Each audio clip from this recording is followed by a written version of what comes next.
विद्यार्थी मित्रों, आज हम स्टैंडर्ड 9th GSEB का जो कोर्स है उसमें लेसन नंबर 13 जिसका शीर्षक है नीति के दोहे।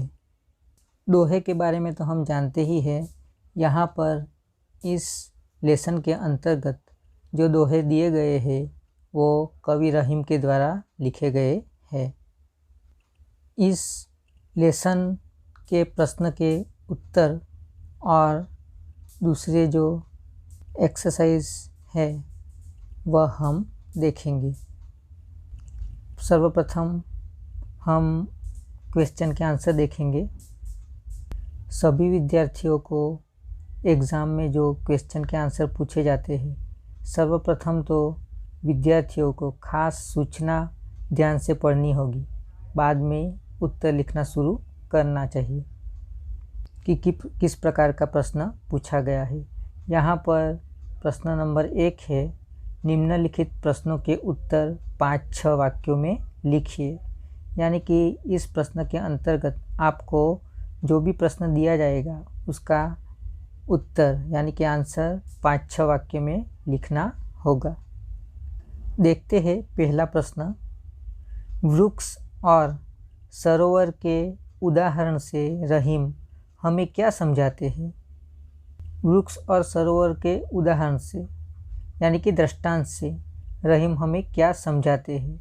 वृक्ष यानी कि पेड़ और सरोवर यानी कि तालाब के दृष्टांत से कवि हमें क्या समझाना चाहते हैं, ऐसा यहाँ पर पूछा गया है। देखते हैं इस प्रश्न का आंसर। वृक्ष अपने फल स्वयं नहीं खाते, यानी कि पेड़ कभी भी अपना फल स्वयं यानी कि खुद नहीं खाते। सरोवर अपना पानी स्वयं नहीं पीते और कभी सरोवर यानी कि तालाब अपना पानी नहीं पीता। रहीम जी कहते हैं कि हमें भी इनसे प्रेरणा लेनी चाहिए। प्रेरणा यानी कि सीख लेनी चाहिए। अपनी जमा की गई धन संपत्ति का उपयोग हमें केवल अपने सुख के लिए नहीं करना चाहिए, यानी मात्र अपने सुख के लिए जो हमें प्राप्त संपत्ति है उसका उपयोग हमें नहीं करना चाहिए। हमें उसके द्वारा दूसरों की भलाई भी करनी चाहिए। क्वेश्चन नंबर 2, विपदा के बारे में रहीम क्या कहते हैं? आंसर है, रहीम जी कहते हैं कि थोड़े समय के लिए आई विपत्ति बुरी नहीं है। विपत्ति के उस समय में हमें मालूम हो जाता है कि कौन हमारा हितकारी है और कौन हमारा अहित चाहता है। इस तरह थोड़े समय की विपदा हमें थोड़ा कष्ट भले देती है, पर वह हमें अपने सच्चे हितैषियों का ज्ञान करा देती है। इस प्रकार अल्पकाल की विपदा हमारी आंखें खोल जाती है, इसलिए उसे बुरी नहीं माननी चाहिए।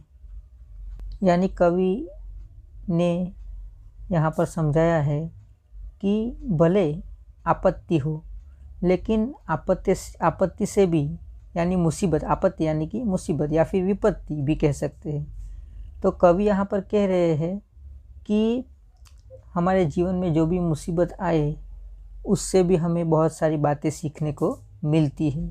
यही बात यहाँ पर उन्होंने बताई है। क्वेश्चन नंबर 3 है, रहीम कड़वे मुख वाले मनुष्य की प्रकृति को कैसे समझाते हैं? आंसर है, कड़वे मुख वाले मनुष्य की प्रकृति कड़वी ककड़ी के समान होती है। कुछ लोगों की ज़बान कड़वी होती है, वे हमेशा कड़वे बोल ही बोलते हैं। वे यह नहीं सोचते कि उनकी कड़वी वाणी सुनने वालों को कितनी चोट पहुंचाती है। ऐसे लोगों का मुंह ककड़ी के मुंह के समान होता है। कटु वाणी बोलकर दूसरे के दिल को चोट पहुंचाना अपराध है, इसलिए ककड़ी का मुंह काट कर उस पर नमक लगाने जैसी सज़ा ककड़ी को दी जाती है।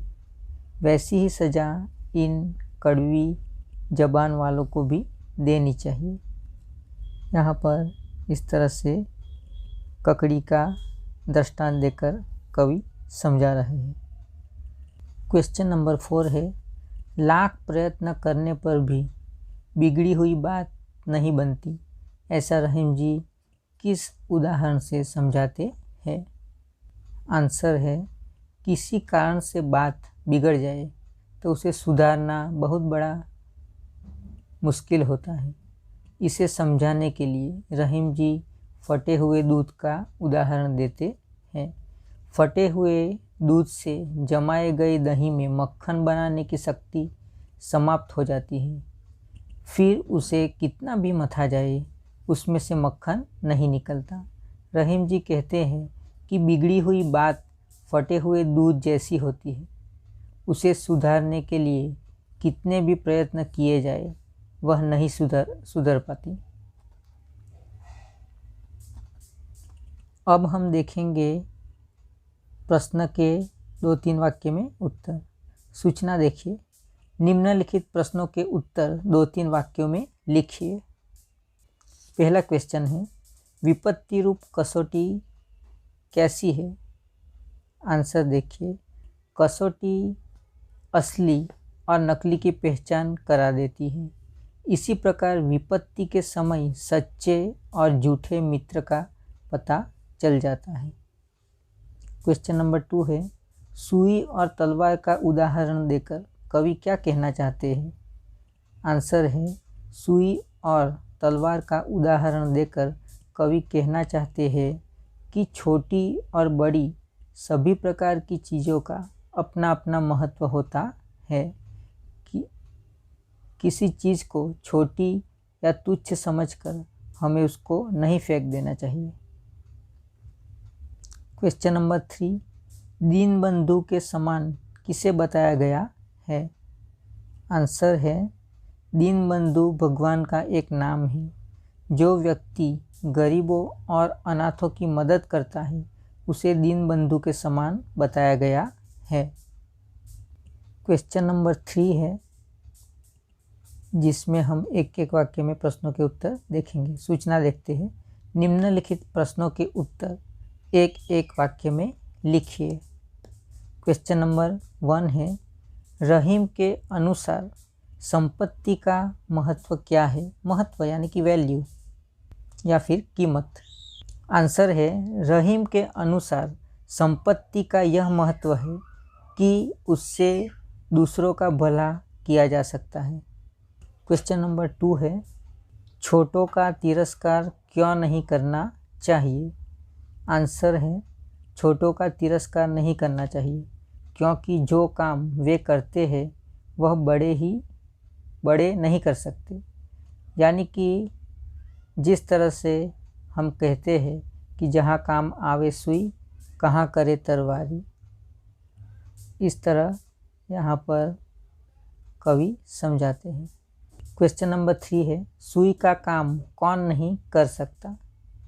आंसर है, सुई का काम तलवार नहीं कर सकती। यानी जिसकी जहाँ पर कीमत है या जिसका जहाँ काम है वही उसे कर सकता है या फिर उसी साधन से वो हो सकता है। क्वेश्चन नंबर 4 है, उत्तम प्रकृति का क्या लक्षण है? आंसर है, उत्तम प्रकृति का यह लक्षण है कि बुराई के बीच रहकर भी वह अपनी अच्छाई नहीं छोड़ती।